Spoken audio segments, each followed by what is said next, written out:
Hello and welcome back to another episode of Mapping the Shadow. My name is Max and this is Make It Conscious. So today's episode is called Power and Shadow. This is a very key part of the whole shadow dialectics theory and the shadow map model. And these two terms, power and shadow, can to some extent be considered opposite. And this idea came from a number of confusions and areas of Jungian psychology, or at least present day interpretations of it, that didn't really make sense to me. I think partly given the way Jung wrote and the way he worked, the way he thought, the vastness of his written work, the collected works being 11,000 something pages, plus several more books he wrote on top of that. And not to mention the fact that it's spanned so many decades of his life. There's many different ways of reading into it, and sometimes seemingly contradictory, not least as it pertains to the concept of the shadow. So when you're doing shadow work, or when you're learning about the shadow, maybe you're doing a coaching course or you're reading about it, you might be a bit puzzled as to, okay, what is the shadow? Well, it's the repressed parts of ourselves that we don't like. Okay, fine. But if you listen to, say, James Hollis's definition, he would describe at least the functional definition as that which is difficult to confront in ourselves. But as we've seen, the shadow can also be the opposite of how we like to show up. So if perhaps you're a very feeling person or a very logical person, whichever way you have a preference, if you show up with that preference to a great magnitude, and people start saying to you, stop being so cold. Why do you have to be so logical? Or why do you have to be so manipulative? Why do you have to be so, sensitive to other people's needs? Or why is it that you feel the need to please people all the time? If you've ever been criticized in some of these ways, would that be fair to call that shadow? Well, the whole point of this model, there's many points to this model, but one of the main points of this model is this idea of the duality of duality, the splitting of concepts. Hopefully the idea of duality itself is pretty basic, pretty simple to understand. Is you is or is you ain't, right? Is this thing conscious or is it not conscious? Okay, but what about beyond that? Let's go to the next level. Duality itself is dual. The thing that we understand about ourselves has both a light and a dark side. The thing that we don't understand about ourselves, which sits in direct contrast to that, also has both a light and a dark side. So in that respect, it's pretty simple. So this idea of power and shadow, well, as I said a few episodes ago, there's certain aspects about the way that we serve power, or the way that we use our dominant function, or the way that we use our talents and skills and preferences, that can be considered a kind of dark side. Like we can use that for wholesome ends or unwholesome ends. Or, as I discussed in the previous episode, we can just go in like a bull in the china shop and use it to such a great magnitude or with such great energy that it becomes one-sided. And clearly that's a use of power there. But would it be accurate to call that shadow? Well, look, let's go first to a quote from Jung that actually sort of talks around this. And I'm going to answer that question and we're going to piece this all apart. Jung said in the preface to Collected Works 7, Psychology of the Unconscious, at least this essay, he said, every individual needs revolution, inner division, overthrow of the existing order and renewal, but not by forcing them upon his neighbours under the hypocritical cloak of Christian love or the sense of social responsibility or any other beautiful euphemisms for unconscious urges to personal power. Just going to pause there. Unconscious urges to personal power. Now you hear that and it sort of makes sense on the surface. Yeah, I get that. Okay, unconscious urges. But once you reflect on it for a bit, 4 more questions arise, right? It's like, hang on, are we talking about the unconscious? Are we talking about what we're doing on purpose? How can we do something on purpose with an unconscious urge? And is that conscious or is that unconscious? To what extent is it which?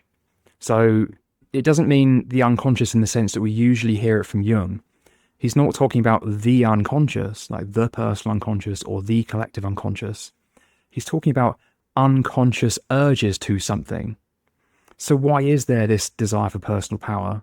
And why is that urge unconscious? See, there's just so many unanswered questions there. Not necessarily unanswered by Jung, just unanswered in this quotation. And so the model I'm sharing here, I hope sort of can elucidate some of this a little bit, like where some of this stuff comes from. I'll just read the second half. It goes, individual self-reflection, return of the individual to the ground of human nature, to his own deepest being with his individual and social destiny. Here is the beginning of a cure for that blindness which reigns at the present hour. So I just wanted to leave that part in there because it always comes back to this. It's obviously not just ironic, but somewhat disappointing that this was written 107 years ago in 1918. But this is the human problem. This is the perpetual problem. It's taking responsibility for your own mind. It's understanding that your own mind plays a role in what you experience, and that what you can do about that is not everything. I mean, you don't control everything you experience. You don't cause everything you experience, but you can work with your own mind and you can understand what it means for you to experience the various challenges and struggles that you do. So the point though is that individual self-reflection is the only thing that actually makes any change. It's the only meaningful change. I mean, there's adaptation to the world, but there's no meaningful transformation without actual self-reflection. There's just, mechanized reactions and responses to things. No actual meaningful change. So the blindness which reigns perpetually is cured by this inner work journey. Yes, it's an individual journey of both inner and outer work, but the emphasis always being on the inner work, at least for most of the journey. So the shadow map, we'll go back there just briefly. I've passed these points out. There is the power position and the shadow position. So often when you hear about shadow and you hear about shadow work, or you do shadow work with your coach or therapist or your analyst, I find it really helpful to actually think about it in these two different ways. What are we actually talking about? Because sometimes when we talk about shadow, what we're really talking about is power, is the desire to force and maintain our current thesis on the world, on ourselves. A thesis which exists for good reason. It formed naturally and consciously under certain conditions as a response to what we experience growing up, as a way to maintain our own development and our own existence in spite of that conflict. It's a way of dealing with the forces of the unknown, and it comes into existence for good reason. We're going to look at some more quotes on that in a few moments.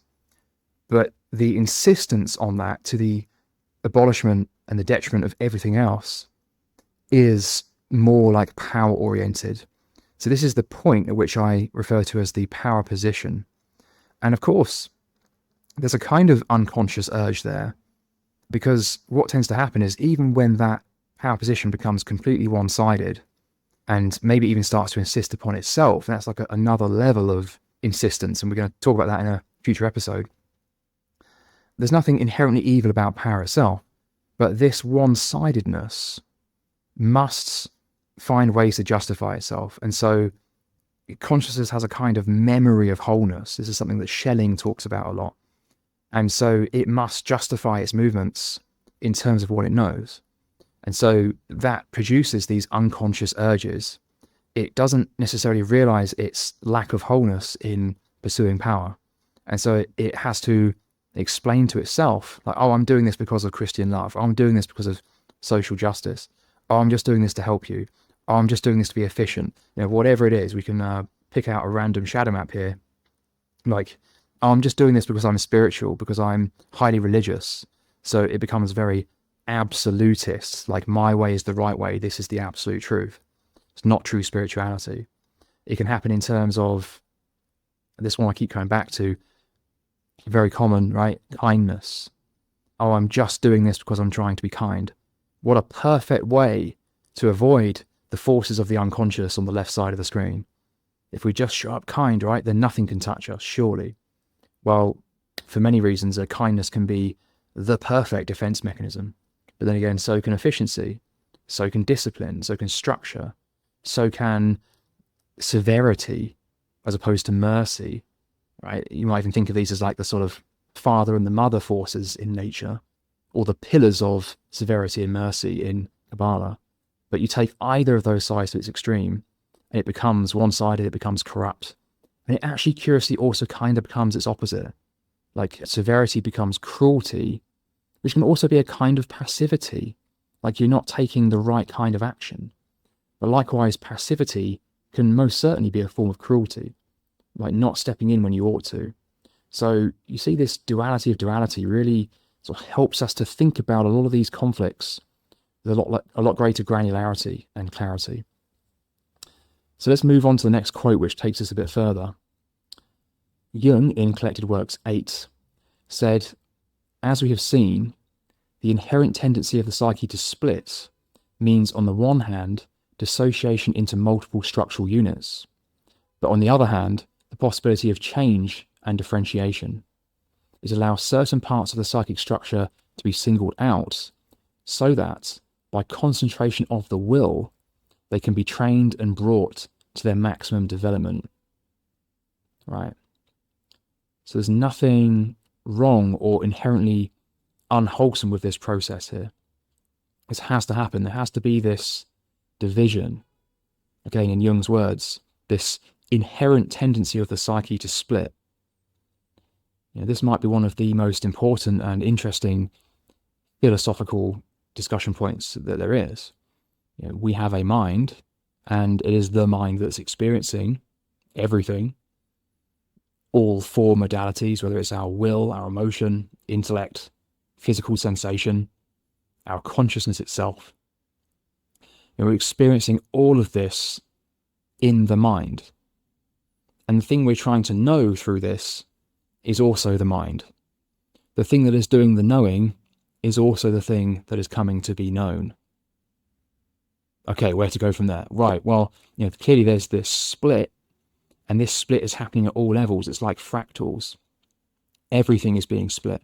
We are split, the world is split, there is this inherent duality, and this splitness, or this tendency to split, is a key feature or attribute of mind itself. And that's one of the things we're coming to discover here. So in a future episode, we're going to be talking about some of the, I suppose I might say, meta lessons that get uncovered on this path of individuation. One of which is understanding the role of mind in experience, that our senses aren't just conforming to an objective material reality.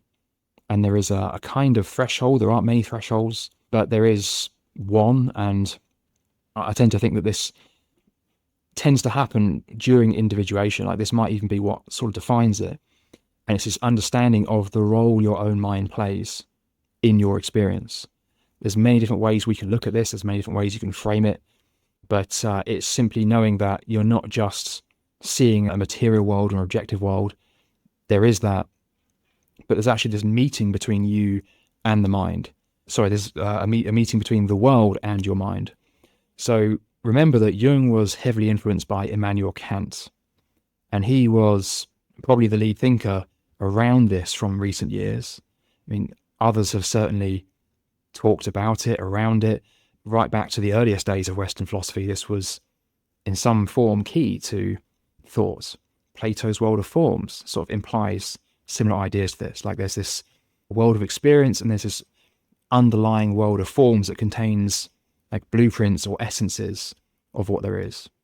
And Kant took this further and talked about the noumenal world and the phenomenal world, things as they are in themselves versus things as they appear to us. And then the German idealists took that a lot further, and culminating in Hegel. And so guys like him, and also Schelling and Fichte, who explored that relationship. Firstly, they didn't agree that there was merely a world that we can know nothing about because, well, many reasons, but one reason is the moment you say something about it, you can no longer say that there's nothing you can say about it. So Hegel, talking about this meeting of mind and phenomena, and that this is kind of co-creation between them. And so that when we bring our mind to anything, we're bringing an aspect of ourselves. In some sense, we can only see it in terms of ourselves. This is a necessary truth. Whenever we look up at the stars, whenever we look at the planets, we're rendering them in terms of something. We're not just seeing them as they are. So what is that thing? Well, it's ourselves. This is the path of development of self-knowledge. So bringing it back to Jung here, this is an important point, that this tendency of the psyche to split, which is necessary for any kind of real knowledge to occur, let alone self-knowledge, means that we have this splitting into structural units. And they're kind of like monads. I mean, nothing is sort of strictly isolated, but like it kind of is and it isn't. This is something that you have to get your head around with this model, is that there's truth to both sides. So, I am here, you are there, you exist, I exist. And yet, in another sense, there's truth also to the fact that we coexist. So there's this sort of monadal quality to these aspects of the mind, hence why aspects get singled out and that they can be trained and brought to their maximum development. So this is the mind needing to express itself and having to realize, that is, to make real that which is implicit by default. Hence why these two positions here, the shadow position and the power position, are, like the self, illustrated as little circles. They are like entities. They have a kind of entity quality to them. And so in order for any aspect to be trained and brought to its maximum development, quite clearly, this is going to involve leaving something out. This is just necessary. This is what has to happen. I mean, this is why we have a shadow. It's precisely because it's a natural consequence of having to go forth in the world as a being, as a self. And so, as I mentioned earlier, what is power? What is this arc of adaptation that's going from the self in itself sort of primary form out to the power position? This is this arc of adaptation to the world. So that first movement, in simple terms, it's happening as a form of adaptation. And it happens very early in life. The first 6 to 7 years, most psychology seems to suggest, is the most formative period. But it's happening all the time, of course. Just in terms of the macro arc of our lives, in which discussion of things like, the shadow in a personality sense, it becomes very relevant. It takes these first few years of life to adapt to that environment, especially the parents, the expectations of the parents, or the threats presented by the external world.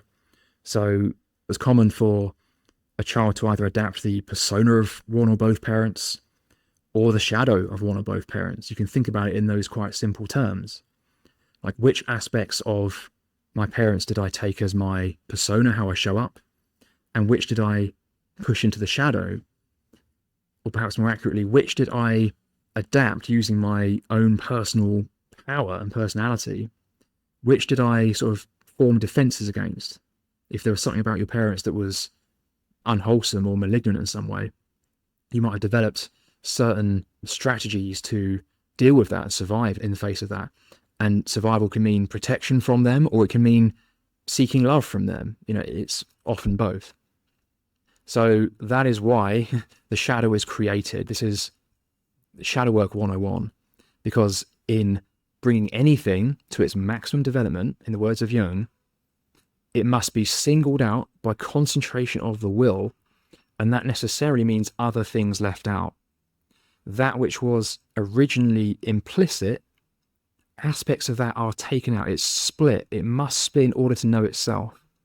This gives rise to certain features, certain qualities, certain entities in the world, and that necessarily leaves other things out. And those things take the form of the shadow in general, but also the shadow position. So when the shadow shows up in the form of dreams, or when we see it in other people in the world, it is by and large carrying the very things that our conscious thesis has left out. Let me go to a next quote, because it sort of says what I want to say next. Okay, Jung in Archetypes of the Collective Unconscious said, our attitude towards this inner voice alternates between two extremes. It is regarded either as undiluted nonsense or as the voice of God. It does not seem to occur to anyone that there might be something valuable in between. The other may be just as one-sided in one way as the ego is in another, and yet the conflict between them may give rise to truth and meaning, but only if the ego is willing to grant the other its rightful personality. So this is key, and something that's often, not sure if I actually showed that on video, but here it is now. This is key, and not only because, well, this is something that a lot of shadow work teaching doesn't necessarily consider that well. You know, I tend to find it sort of leans towards the, oh, it's just your own mind side of the dichotomy, which is fine because there's truth in that. And because, hey, let's be honest, that's kind of the antithesis to what the majority of the world is doing right now, or where the majority of the world is at. You know, the idea, because we have a very materialist dominant society, and this meta lesson I talked about earlier, that the mind is playing a key role, you know, the thoughts of Kant and the idealists. Well, despite that philosophy being, you know, shared 250 years ago, it hasn't been the dominant philosophy of our modern age. I mean, Kant was very instrumental, pivotal. They all have been. You know, Hegel even, I mean, other people bastardized his work, sure, and twisted it and distorted it, but I misunderstood it, understandably so.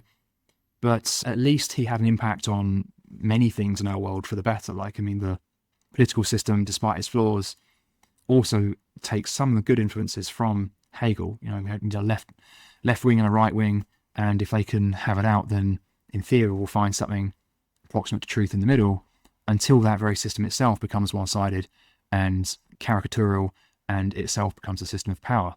I'll say no more on that.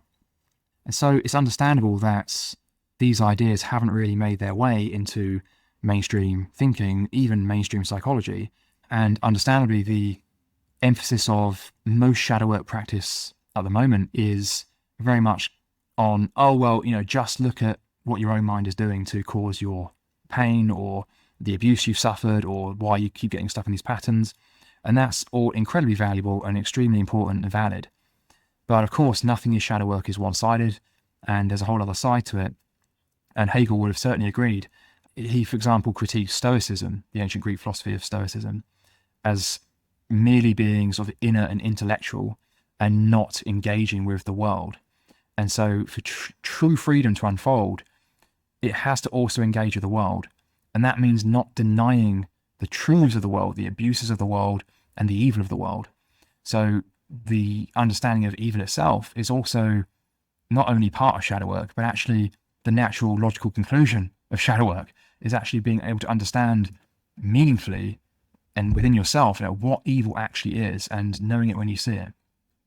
So this idea that the shadow is just as one-sided as the ego may be in what I've coined the power position, what Jung is describing here is just the ego. So if the ego is very one-sided, the shadow will also be one-sided. Now, it contains the antidote, it contains what the conscious stance needs in order to upgrade and realize more aspects of the self.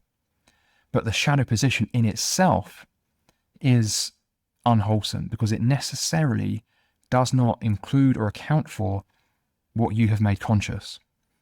So it's any wonder why, you know, the shadow is turning up in a very challenging, one-sided or evil way. And the last thing you want to do is to mistake that for something good and wholesome. It carries it, it's a vehicle for it, and it may be a symbol of it, and it may also be reflecting back the quantity and the quality and the direction of your own position as the conscious thesis. So, you know, it has to show up in this challenging way because the power position is sort of trying to insist upon itself. Now, it must do that to an extent, but it cannot do that indefinitely because it is not the self. It comes from the self and it returns to the self, but it itself is not the self. And yet for it to be trained to its maximum development, remembering the quote from Jung, then it has to sort of carry an element of that wholeness with it. It has to sort of retain a memory of wholeness and try and insist upon its own wholeness to an extent. But beyond a point, that becomes very, very toxic. So I'm going to go to a final quote here from Schelling in the Freedom Essay. Okay, get ready. He said, "The first effect of the understanding in nature is the division of forces, since only thus can the understanding unfold the unity that is unconsciously but necessarily immanent in nature, as in a seed." So this is what I was saying earlier about, or at least it relates to the idea of how the self contains implicitly what must become realized explicitly. But it has to do this through the division of forces. So you can see how some of Jung's thinking has its roots in these earlier German thinkers here. This is just one small example. Continuing. "Just as in man, the light enters into the dark, yearning to create something, so that in the chaotic jumble of thoughts, all hang together, but each hindering the other from emerging, thoughts divide themselves from each other, and now the hidden unity in the ground, containing all, raises itself up." Man, so Schelling's writing is very intricate and profound, and I would suggest if you're feeling brave, give this essay a read. It's called The Freedom Essay. And he's really sort of affirming many of the things I've said here, that the thoughts must divide themselves from each other so that the hidden unity can become real. So this splitting process is not only not unwholesome, not a bad thing, it's necessary. It's even a fundamental feature of mind itself. And it is the process by which mind comes to know itself. So this jumble of thoughts all hanging together sounds like our minds much of the time, right? You know, this is why that when you go into, say, meditation and you allow various sensory conditions to calm down, you stop flooding your mind with new input, what was below the surface starts to rise up. So it allows what needs to appear, and then those forces can connect with each other and dissipate as they need to. So, you know, it straightens out the mind and reduces those low-level conflicts. So, look, with that said, I'm going to leave that episode there. This has been an episode on power and shadow and the differences between them. That sometimes when we talk about power, we're really talking about shadow. And sometimes when we talk about shadow, we're really talking about power. And in our own shadow work and in the process of developing self-knowledge, we really have to piece these apart, I think, and understand the difference. When am I serving power? Where is that coming from? And what does that actually tell me about my shadow? And what might be the opposites of what I'm doing? And therefore, what gold is there that's contained in that antidote in the shadow? As I said, you know, shadow can contain a kind of power. The fact that it's just as one-sided as the power position, and that the one-sidedness of one causes and creates the one-sidedness of the other, or they co-create, means that the shadow is also very powerful. This is why we often encounter things in our lives that just feel completely immovable. We're actually meeting our own power when we do that. Kind of interesting. This is why Hegel said that the moment something seems like a limitation, one is already beyond it, because you're actually meeting your own internally generated limitation. And likewise, power also has a kind of shadow. When we use power, we tend to believe we're doing it in service of goodness, and we are, and that is true, and there is that wholeness to it. Usually, when evil is another subject, we'll get to that as well. But to an extent, there is goodness in it, but the unwholesomeness that does occur tends not to be seen. It's not part of the conscious equation. So therefore, there's also something about power which is also shadow, something that we don't see or don't want to see. And that in seeing it means there's this energetic conflict that has to be resolved, and that's effort. And it often involves pain and emotion, and there's a conflict of forces within us. It's that conflict of forces that we experience as suffering, but it's also the resolution that we experience as meaning. So with that said, I'm going to thank you for your time and attention in this episode, and I look forward to seeing you in the next one.